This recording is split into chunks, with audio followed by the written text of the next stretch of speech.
I could imagine everyone's got a spring in their step after such a big win the other night. Yeah, I hope so. Obviously we didn't train yesterday. We come back down the road after a pool session, so we'll see this morning. We've got to obviously get their energy back. It's quite a short turnaround, so we did it right. We stayed over after the game, got straight to bed. Pool session yesterday morning, drove down the road rather than come back at 4 in the morning on early morning. So we've done the best we can to prepare. We'll see how they are this morning, and I think in the back of that result they should go to Hamilton, local derby, full of optimism. You said the sort of 2 games in general were pivotal. Now that you've got 1 win out of the way, what's the thoughts ahead of this week? Yeah, well, you can only win 2 if you win the first one, So we've won the first one, so half the job done. And I do feel that we can we're not trying to prove to anyone else, we're only trying to prove to ourselves that what I'm saying about them is true, that we're competitive with everyone in the division, and I think that in order to be able to keep saying that, we have to have got decent results in these 2 games. So if we could get another result and go into the break on the back of 2 wins, then I think then we can reassess, we can get people fully fit hopefully, and then we can go into the second half of the season with optimism. I don't feel as if we've even started. I really don't. It's been stop start, injuries, whatever, even the nature of the fixtures, even the early on with the international breaks and stuff like that, so I don't really feel as if we've really got a real run at it with the sort of 13 or 14 players that would really want available week in, week out. So hopefully end of January will bring that. I know you touched on it the other night, but we've just spoken to Carl. How good's it been to have him back, and then is he ready to keep kind of playing these quick games and success? He's only got 1, and then he's got 3 weeks off, so it's he should be fine to get some of the game tomorrow. I thought his performance the other night was, in sporting terms and in football terms, it was heroic. He's not kicked a ball in a match since he went off injured against Kilmarnock. He's trained for a week, and he went out the other night and he played for 90 minutes. And to be fair, I thought he was man of the match.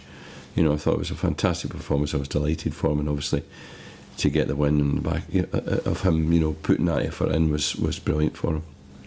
Just looking ahead to January, Mark, is there anything planned that you've got? Is it just a case of seeing what happens for transfer line? Well, obviously we don't just see what happens. We've got Martin Foyle's here today. We'll be speaking to Martin at length about his targets and his recommendations, and we'll be looking and assessing what we have already. Given what I've just said, that by the end of January I would hope we'd have everybody fit.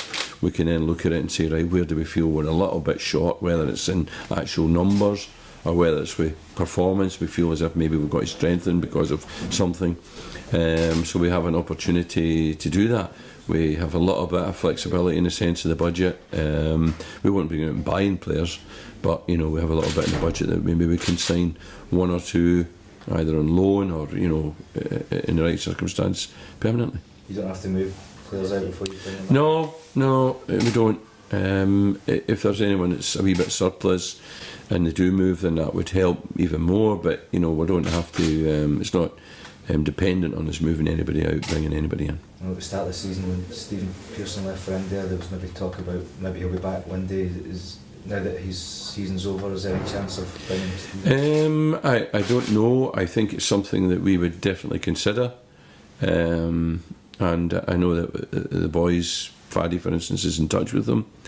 And I think over the next week or so we will gather his thoughts, and if he's thinking about coming back, then certainly we'd be in the market for him. The big move out in the summer was obviously Marvin, and obviously never really managed to replace him like for like. Is that something you would look to do now, or has the team just gone in a different direction? I think you go with what you have. You are what you are. We don't have a Marvin. The emphasis has become more on the right hand side with Chris Cadden, really. So we did replace Marvin in a sense with Chris, but not directly on the left hand side, and it's an area where we are short, so we would consider signing somebody in that position if we can find the right person. But we sold Marvin for a considerable amount of money, so if anybody we bring in to replace Marvin is more likely to be someone that we've got to develop the same way as we did Marvin and improve him, and then let him become the player that Marvin became. I don't think we're going to be able to go out and directly sign to Marvin Johnson. The Hamilton fixture seems to be that both sides find it a lot easier playing at home than they do away. Is that something that comes into your thinking this weekend? Well, I think we beat them there last year, so we have no fears of going there.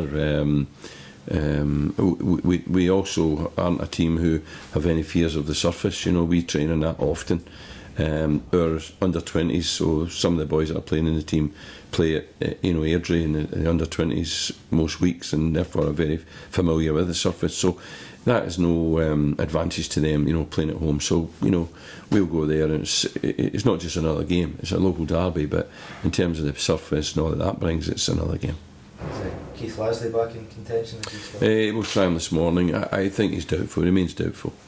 Any other players coming back? Or? No. The others that are out are sort of Jacob Blythe and Joe Chalmers. That they're still longer term. Thank you, Mark. All right, guys. Happy New Year when it comes. All the best.